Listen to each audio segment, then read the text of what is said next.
जो यहाँ मेरे लिए इंतजार कर रहे हैं, आप सबको इस मीटिंग में आने के लिए बहुत बहुत धन्यवाद और आपका बहुत बहुत स्वागत। देखिए,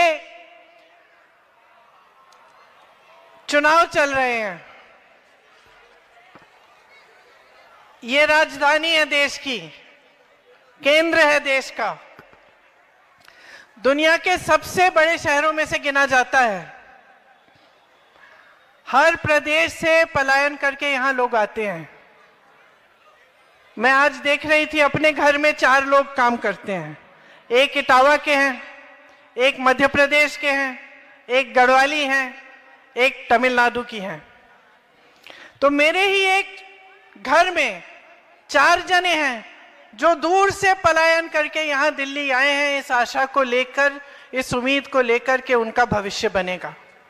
और उसी तरह से लाखों लोग यहाँ आए अलग अलग शहरों से, ये उम्मीद लेकर कि यहाँ हमें रोजगार मिलेगा, हमें मौका मिलेगा कि हम अपनी जिंदगी को मजबूत बनाएं। और जो यहाँ के सदियों से जो यहाँ के परिवार हैं, जो दिल्ली वाले हैं, जो दिल्ली में रह रहे हैं, उन्होंने दिल्ली का इतिहास देखा, ये देखा कि सदियों से ये देश का केंद्र रहा है, देश की राजधानी रही है। तो आपने इस देश के लिए एक तरह से एक मिसाल बने आप। ये शहर एक मिसाल बना। यहां कई सरकारें आईं, कई सरकारें गईं, आप संघर्ष करते रहे। चाहे शहर हो, गांव हो, प्रदेश हो, देश हो, उसको मजबूत रखने वाला उसकी जनता होती है, उसको बनाने वाले उसके मजदूर, उसके किसान, उसकी गरीब जनता होती है। और हमारा देश तो बना ही ऐसे था। हमारा जो स्वतंत्रता संग्राम था, वो आपके परिवार के बुजुर्गों ने उसमें शामिल होकर इस देश को स्वतंत्र किया। शायद आपको भी एहसास नहीं होगा कि ये देश एक किसानों का देश है, ये देश किसानों ने बनाया है, इस देश की जनता ने बनाया है। आज भी इस देश की सुरक्षा कौन करता है? किसान के बेटे करते हैं। तो ये देश आपका है। सबसे पहली बात तो आप ये समझिए, बनाया आप ही ने है, आपके बुजुर्गों ने बनाया है। और ये देश आगे भी अगर मजबूत रहेगा तो आप ही के हाथों को मजबूत करके ही ये देश मजबूत रहेगा और शक्तिमान रहेगा। अगर आपको नकारा जाएगा, इस देश की जनता को दुर्बल बनाया जाएगा, तो ये देश कभी आगे नहीं बढ़ सकता, कभी मजबूत नहीं बन सकता। देखिए, मैंने चुनाव की बात की। अब सब आते हैं आपके सामने, चुनाव के समय प्रचार करते हैं। भाजपा के नेता, आम आदमी पार्टी के नेता, सबकी बातें आप सुनते हैं, सब अपनी बात आपको बताते हैं। मैं आपसे पूछना चाहती हूं, आपकी बात कौन कर रहा है? जो आपकी बात है, जो आपके जीवन का संघर्ष है, वो कोई समझ रहा है, कोई पहचान रहा है? आप मेहनत करते हैं, मजदूरी करते हैं, दिन रात काम करते हैं। मैं जानती हूं, मैं भी इस शहर में पूरी उम्र रही हूं, खूब घूमी हूं। यहाँ सीमापुरी में भी मैं काम करती थी, एक आश्रम था यहाँ लेप्रेसी कॉलोनी के पास, कुछ समय के लिए मैंने वहां भी काम किया। और मैंने देखा वहां लाइन लगाते थे लेप्रेसी कॉलोनी के लोग दवा के लिए। वहां एक डिस्पेंसरी होती थी, मुफ्त में दवा देते थे। हाँ, निर्मल हृदय शायद, अब याद नहीं है मुझे नाम, काफी समय हो गया। तो खूब घूमी हूं मैंने, पूरा शहर देखा है, समझी हूं यहाँ का जीवन क्या है, आपका जीवन कैसा है, आपके संघर्ष क्या है। और आज मेरे ख्याल से बहुत बढ़ गए हैं आपके संघर्ष। आप दिन रात मेहनत करते हो, चाहे आप अपनी छोटी दुकान संभालते हो, या छोटा बिजनेस करते हो, या मजदूरी करते हो, या ओला, उबर या डिलीवरी में काम करते हो, या फिर किसी के घर में काम करते हो। बहुत मेहनत करते हो। मेहनत करने के बावजूद आज ये परिस्थितियां हैं कि चाहे परिवार के 2-3 सदस्य भी काम कर रहे हैं, फिर भी काफी नहीं है। फिर भी आप इतना कमा नहीं पा रहे हो कि आप सब संतुष्ट रहें और आप अपने जीवन को आगे बढ़ा पाए। हर चीज पर जीएसटी डाल रखी है सरकार ने। हर चीज महंगी हो गई है। मेरी बहनें, बच्चे सुबह उठते हैं, आप स्कूल के लिए तैयार करती हो, जो वर्दी पहन रहे हैं उस पे जीएसटी है, मोजे पहन रहे हैं उस पे जीएसटी है, जूते पहना रही हैं उस पे जीएसटी है, ये शॉल आप पहनी है इस पे जीएसटी है, आपकी साड़ी पे जीएसटी है, आपकी बिंदी पे जीएसटी है। आप बच्चे को स्कूल भेजते हैं, फीस भरना मुश्किल हो गया है, पुस्तकों पे जीएसटी है, पेंसिल पे, पेन पे जीएसटी है। तो हर तरफ से महंगाई महंगाई दिख रही है आपको। पेट्रोल डीजल महंगा, सब कुछ महंगा हो गया है। कल संसद में बजट की बात हुई, चर्चा हुई, महंगाई की एक बात नहीं की, एक बात नहीं की। 1 घंटे का भाषण दिया, सब टैक्स बढ़ाई, ये करेंगे वो करेंगे, महंगाई कैसे कम करेंगे, एक लफ्ज नहीं बोला उस पे। आपकी परिस्थिति क्या है और सरकार क्या कर रही है? आपने कहा कि राजीव गांधी जी आए थे जब यहां हैजा हुआ था, प्रधानमंत्री थे उस समय। 10 सालों से मोदी जी प्रधानमंत्री हैं, कभी आए हैं? कभी देखा है आपने अपनी आंखों से उनको? उस समय हैजा हुआ, आपके प्रधानमंत्री आ गए आपकी गलियों में। देखिए, कोई खास बात नहीं है। मेरे पिताजी हैं, अच्छा लगता है सुनकर कि आए, लेकिन खास बात नहीं है, गलतफहमी में मत रहो। प्रधानमंत्री का फर्ज है कि वो आए। वही प्रधानमंत्री राजीव गांधी, मेरे पिता, मैंने देखा गांव में जाते थे, डांट खाते थे महिलाओं से कि हमारी सड़क नहीं बनाई है आपने, बना दो 6 महीने में, हमने आपको 2 बार कह दिया है। डांट खाते थे, चुप रहते थे। मैं बच्ची थी, मैं सोचती थी कि अरे पिताजी को डांट रही है ये, तो मैं पूछा एक बार कि आप तो डांट खा रहे हैं, तो कहा हाँ, क्योंकि मैं तो इन्हीं की सेवा करता हूं, ये तो मेरा कर्तव्य है, ये सड़क बननी चाहिए। और मुझे समझाया, और पिताजी ने मुझे समझाया कि बेटी समझ लो कि ये देश लोकतंत्र है, यहां पे जनता सर्वोपरि होती है। हमारा काम है, हमारा कर्तव्य है, हमारा फर्ज है कि हम जनता के लिए काम करें। अगर हम काम नहीं करेंगे तो अगर जनता हमें डांटेगी तो ये सबसे अच्छी बात है। इसका मतलब है कि जनता जागरूक है, इसका मतलब है कि जनता समझ रही है कि उसका हक क्या है, उसका अधिकार है। आज डांट के देखो मोदी जी को, जेल में डाल देंगे। अरे उनकी गाड़ी के सामने खड़े हो जाओगे तो जेल में डाल देंगे।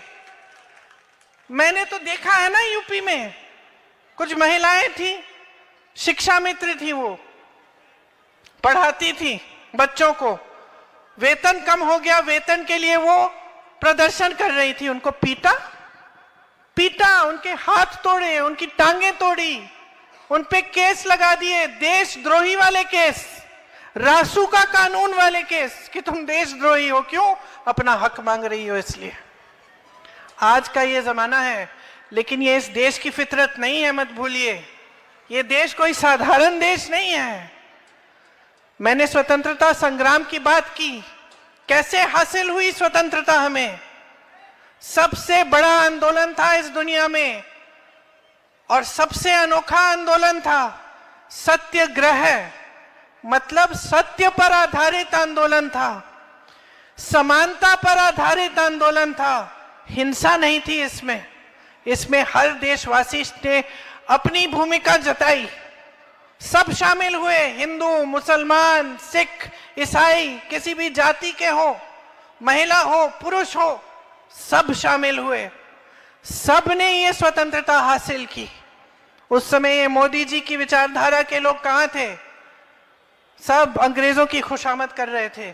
कोई चिट्ठी लिख रहा था जेल से, हमें छुड़वा दीजिए, हम आपकी जो आप कहेंगे हम करेंगे, आपके गुलाम हैं। कोई सहायता कर रहा था अंग्रेजों की, लड़ नहीं रहे थे आपकी आजादी के लिए, इसलिए ये समझ नहीं पा रहे हैं, ये इस देश की फितरत समझ नहीं पा रहे हैं, ये इस देश की जनता को नकारे जा रहे हैं। लेकिन जिस दिन इस देश की जनता जाग जाएगी, जिस दिन समझ जाएगी कि उसके साथ कितना विश्वासघात हो रहा है, ये नहीं टिक पाएंगे। तो मैं यहां खड़ी किस लिए हूं? आपको समझाने के लिए, आपको जागरूक करने के लिए, आपको बताने के लिए कि ये जो संविधान है, हम संविधान संविधान संविधान क्यों कहते हैं। ये रही किताब, सिर्फ किताब नहीं है, ये रक्षा कवच है आपका। इसमें आपके अधिकार हैं, इसमें आपका सम्मान है। इसने अधिकार दिया है आपको वोट का। आपको, मोदी जी को, मुझको, इन सब नेताओं को समान अधिकार दिया है। आपका वोट, हमारा वोट समान है। इसका मतलब है कि ये लोकतंत्र है कि आप और हम एक जैसे हैं, समान हैं। कोई बड़ा नहीं है इस देश में, कोई प्रधानमंत्री बड़ा नहीं है, कोई प्रधानमंत्री आप पे एहसान नहीं करता आपके दरवाजे तक पहुंचने के लिए। आप एहसान करते हो उस पे, उसको मंच पर चढ़ाते हो, उसको सत्ता देते हो, उसको पद देते हो। और जो ये भूल जाता है, चाहे वो प्रधानमंत्री हो चाहे मुख्यमंत्री हो, उसको सबक सिखाना आपका अधिकार है, आपका हक है। ये है लोकतंत्र, ये है ये संविधान। ये आपको आरक्षण देता है। अगर आप कमजोर है, ये आपकी सहायता करता है। ये आपको शिक्षा का अधिकार देता है। ये आपको मजबूत बनाता है। इसको कभी मत भूलिए, इसकी रक्षा आपके हाथों में है। इसीलिए हम बार बार कहते हैं, इस संविधान को सुरक्षित रखो। ये संविधान आपको सुरक्षित रखेगा।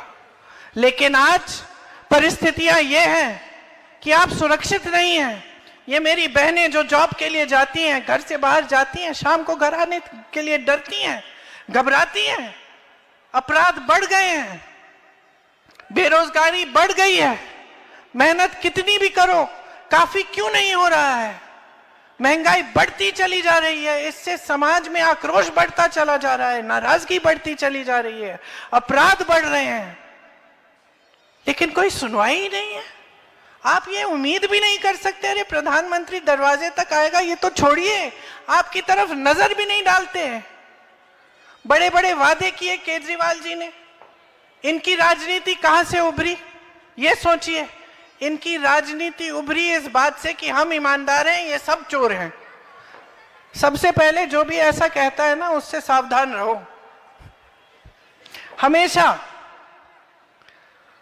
देखो क्या हुआ, ईमानदारी के आधार पर आए, उभरे, सबको बोला कि हम ईमानदार हैं। फिर क्या हुआ?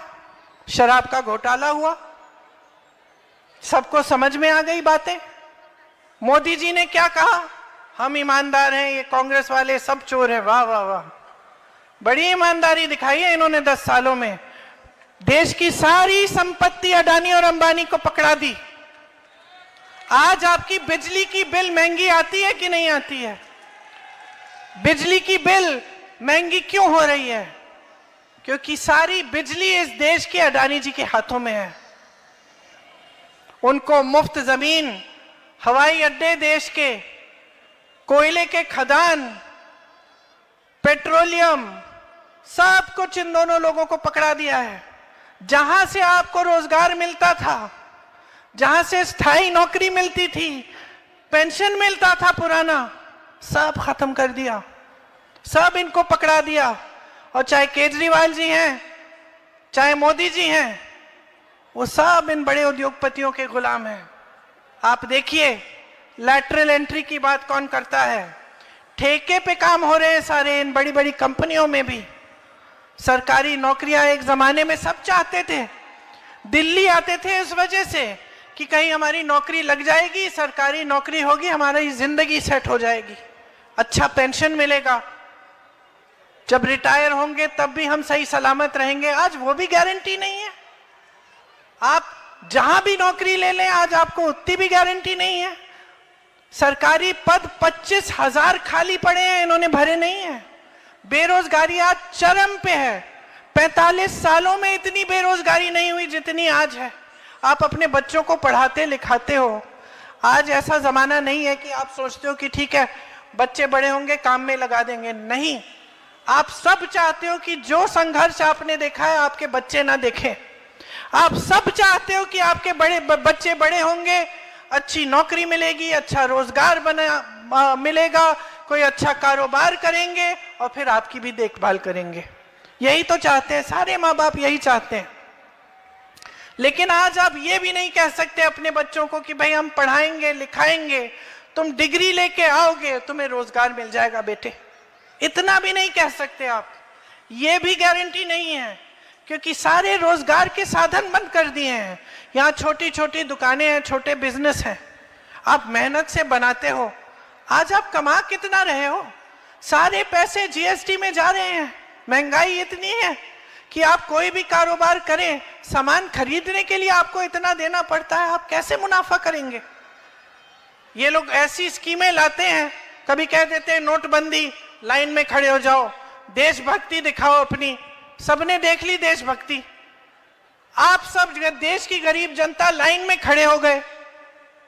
कहां से कहां गए वो काला धन? कहां गया? आया वापस? नहीं आया।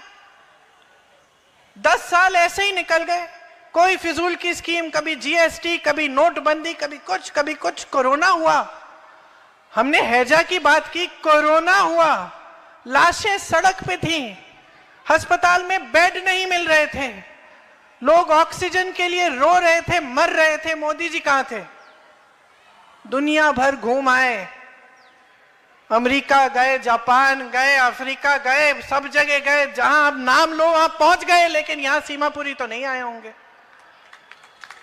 सीमापुरी छोड़िए, अपने घर से निकलकर जो सामने वाली कॉलोनी है उसमें नहीं गए होंगे, उस समय भी जब देश संकट में था।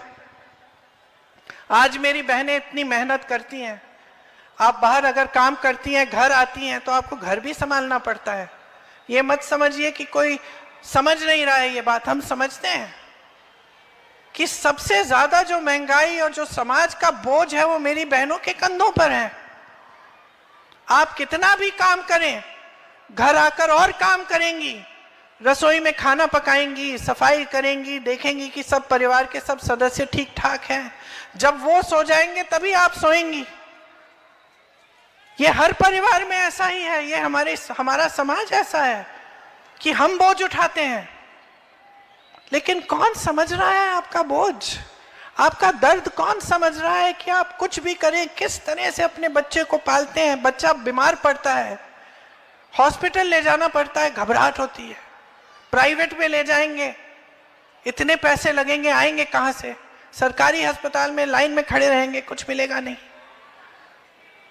त्योहार आता है, घबराहट होती है, घर में लिपाई पुताई करनी है, मेहमान आएंगे, क्या मुंह दिखाएंगे, कुछ तो बनाना पड़ेगा, पैसे इकट्ठे करो उसके लिए। बच्चा कहता है मुझे ये इम्तिहान देना है, परीक्षा देनी है जॉब के लिए, पाठशाला में कुछ पढ़ाया नहीं जा रहा है ठीक ढंग से, आप सोचते हो चलो ट्यूशन लगा देंगे। ट्यूशन की फीस कितनी है, उसके लिए लोन लेना पड़ता है। आप ट्यूशन पढ़ाते भी हैं, वो बेचारा परीक्षा देता भी है, फिर भी रोजगार नहीं मिलेगा।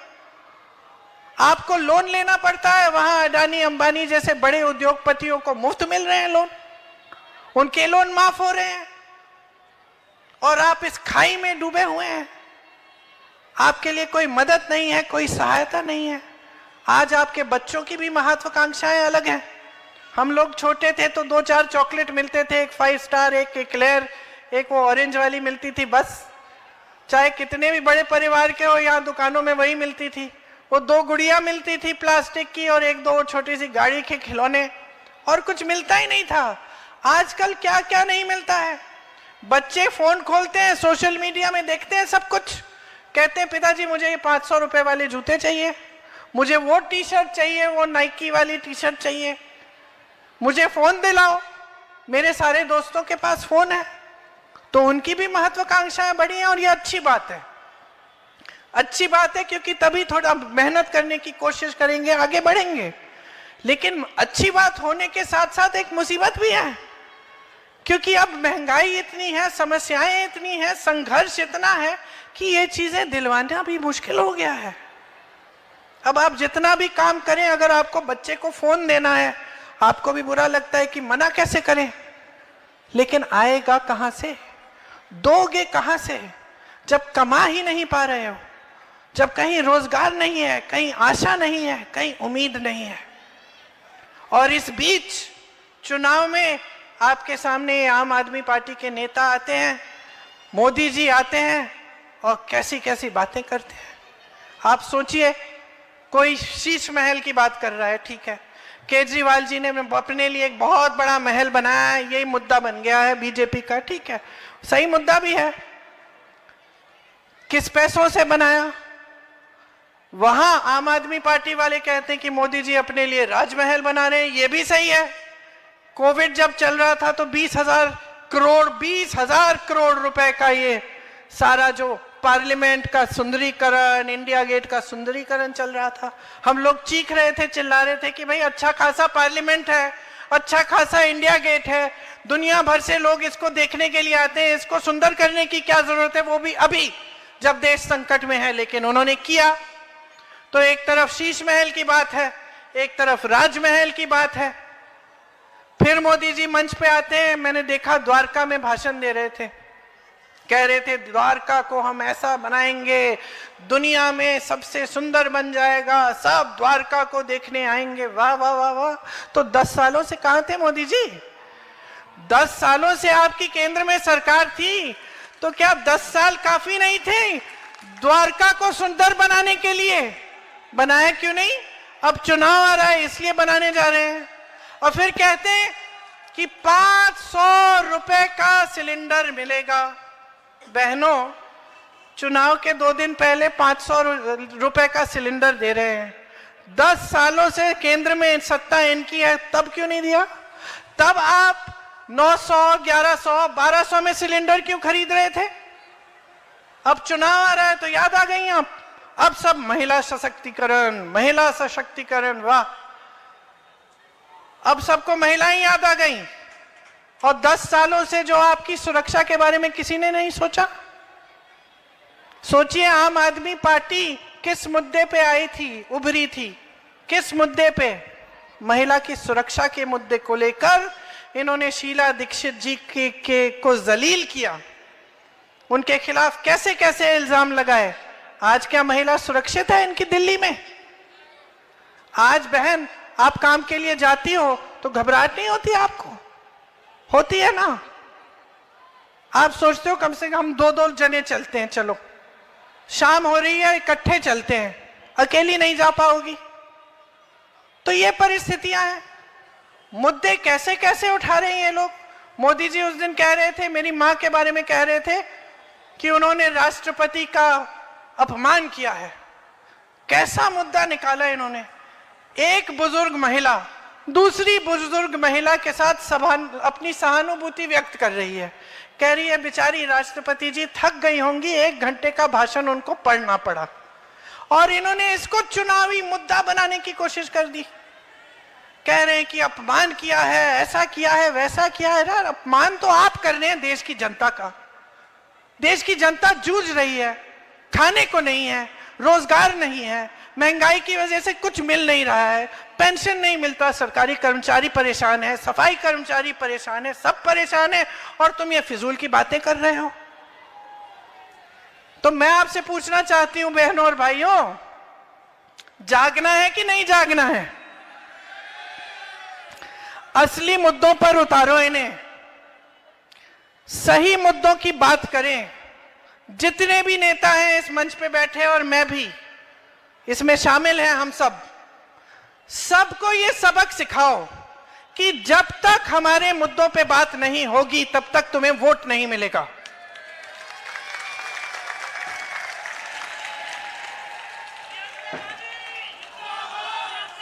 और जागरूक बनो, जागरूक बनो, हल्के में मत लो ये बातें।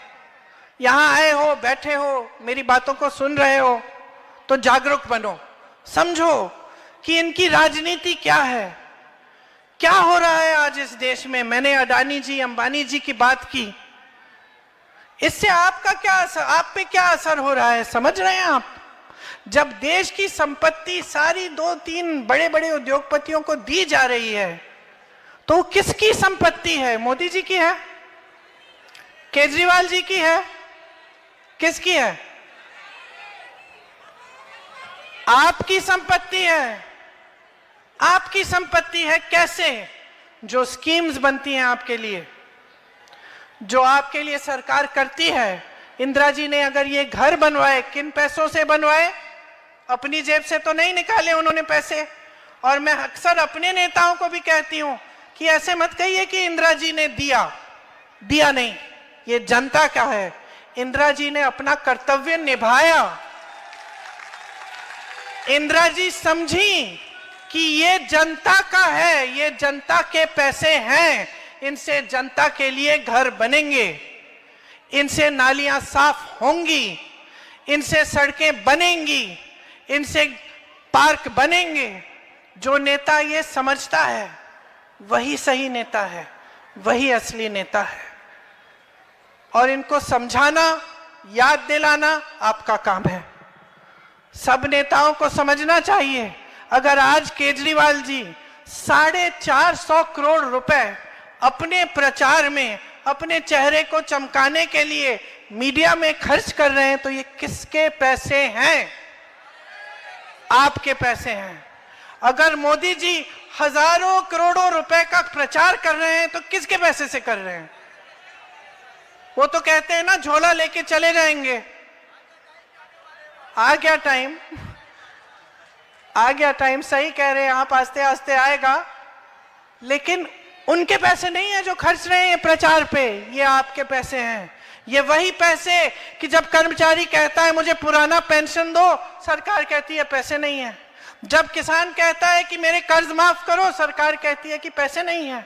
जब आप कहते हैं कि मुझे बिजली 200-300 यूनिट फ्री दो, कहते सरकार के पास पैसे नहीं है। ये वही पैसे हैं जो इन फिजूल के खर्चों में जा रहे हैं। ये सारी बड़ी बड़ी होर्डिंग जो आप देखते हैं, आप जब अखबार में देखते हैं ना बड़ा इतना पन्ना, तो क्या लगता है आपको वो 10-10 रुपए का होगा? लाखों रुपए का, करोड़ों रुपए का एक इश्तेहार होता है एक अखबार में। अगली बार अखबार खोलोगे, कितने का होता है लिलोटिया जी? कितने का होता है एक बड़ा अखबार का जो पन्ना होता है? 15 लाख रुपए से कम नहीं होता है एक अखबार का पन्ना, एक अखबार में। अब आप सोचो, मोदी जी का चेहरा इस देश के हर अखबार में हर 2 दिन निकलता है, छपता है इतना बड़ा बड़ा कि हम ये कर रहे हैं, वो कर रहे हैं, करते कुछ नहीं है, लेकिन आपके पैसे जरूर खर्चते हैं। मैं तो कहती हूँ एक बड़ा इश्तिहार बना दो, ये आपके पैसों से लगाया है मैंने, हिम्मत है तो लगाए, अपने चेहरे के नीचे लिख लें, देश की जनता धन्यवाद, ये आपके पैसे मैंने खर्चे हैं। क्योंकि आपके लिए तो खर्च नहीं रहे हैं, और जहां कर सकते हैं वो आपको कमजोर करने का काम कर रहे हैं।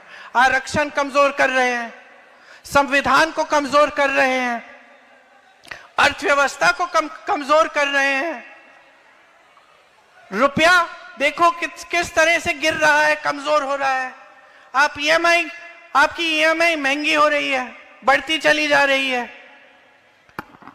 तो इन्होंने बहानेबाजी के अलावा किया क्या है? मोदी जी को मिल गए पंडित नेहरू।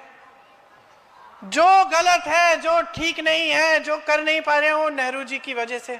नेहरू जी ने ऐसे किया, वैसे किया। केजरीवाल जी को मिल गए मोदी जी। अरे हम तो सत्ता में हैं लेकिन मोदी जी करने नहीं देते। तो इन दोनों को बहाना मिल गया है अच्छा, और है एक समान, दोनों एक जैसे हैं। चेहरा चमकाना, ईमानदारी की रट लगानी, काम कुछ नहीं करना, देश की जो संपत्ति है वो बड़े बड़े उद्योगपतियों को देकर और उन पर अपने प्रचार पे खर्च करना। फर्क क्या है इन दोनों में? आप देखिए, यहां जब शीला जी की सरकार थी तो कितना काम किया, यहाँ की सड़कें बनाई, फ्लाईओवर बनाए, सिग्नेचर ब्रिज बनाया, बसों में सीएनजी डाली। आज कितना प्रदूषण है, आज बच्चे तमाम नेबुलाइजर ले रहे हैं, सांस नहीं ले पा रहे हैं, स्कूल बंद हो जाते हैं। हमारे जमाने में स्कूल जब बंद होता था तो छुट्टी मनाते थे। अब तो प्रदूषण की वजह से हर जैसे ही सर्दियां आती हैं स्कूल बंद। प्रदूषण इतना बढ़ गया है, सांस कोई नहीं ले पा रहा है। शीला जी ने सीएनजी की बसें लगवाई, अंडरपास बनवाए, ये जितने बड़े मॉल देख रहे हैं इनकी नींव उन्होंने डलवाई, बिजनेस के कॉम्प्लेक्स बनवाए, नया सचिवालय बनाया, नए सरकारी आवास दिलवाए, मजबूत इंफ्रास्ट्रक्चर बनाया, सुअर की सफाई कराई, पानी दिलवाया, कॉलोनियों का नियमितीकरण किया। देश का सर्वश्रेष्ठ मेट्रो दिल्ली में बनाया, नींव डाली। आज मोदी जी और केजरीवाल जी उसमें बैठ के मजा ले रहे हैं और मोदी जी क्या कह रहे हैं कि मैंने बनाई किसने थी? शीला दीक्षित जी ने। तो कांग्रेस की सरकार जब थी तो आप परिवर्तन देख रहे थे, आप विकास आपको दिख रहा था, आपका जीवन बदल रहा था। उसके बाद इनकी सरकारें आई, केंद्र में मोदी जी, प्रदेश में केजरीवाल जी। आपने क्या देखा? सिर्फ दुख, संकट, संघर्ष देखा। जहां जहां आज भी कांग्रेस की सरकारें हैं, अच्छा काम हो रहा है। मेरे कहने पे मत जाइए, आप पता करिए कर्नाटक में क्या हो रहा है। राजस्थान में जब हमारी सरकार थी तो कैसी सरकार चली, क्या क्या हुआ, थोड़ा बहुत मैं बता देती हूं। आज हिमाचल में 1500 रुपए हर महीने महिलाओं को मिल रहे हैं। कर्नाटक में 2000 रुपए मिल रहे हैं। झारखंड में 2500 रुपए मिल रहे हैं। आम आदमी पार्टी ने कहा था पंजाब में देंगे, आज तक नहीं दिए। कर्नाटक, तेलंगाना और झारखंड में 200 यूनिट बिजली आज के दिन फ्री में मिल रही है। महिलाओं की बस यात्रा पूरे प्रदेश में मुफ्त में हो रही है। कर्नाटक में, राजस्थान में, मध्य प्रदेश में, छत्तीसगढ़ में, तेलंगाना में, जहां जहां हमारी सरकार आई थी और जहां जहां है वहां किसानों का कर्ज माफ किया। तेलंगाना में 10 लाख रुपए तक मुफ्त इलाज हो रहा है। हिमाचल प्रदेश में कैंसर के मरीजों के लिए मुफ्त इलाज होता है। जो बुजुर्ग होते हैं उनके घर में इलाज हो रहा है, सरकार करा रही है। राजस्थान में 25 लाख तक का इलाज मुफ्त में हो रहा था। मैं मिली हूं ऐसे लोगों से जिनका हार्ट, जिनकी कैंसर का सारा ट्रीटमेंट मुफ्त में हुआ। मुझे खुशी हुई, मुझे गर्व हुआ कि हमारी सरकारें इतना अच्छा काम कर रही हैं, समझ गई हैं कि उनका कर्तव्य क्या है। राजस्थान में पहली बार जो ओला, उबर जैसे जो काम करते हैं डिलीवरी वाले, उनके लिए एक खास बिल, एक खास विधायक लाए। तेलंगाना में 10 लाख रुपए का बीमा मिलता है डिलीवरी वालों को। कर्नाटक में 4 लाख का बीमा मिलता है।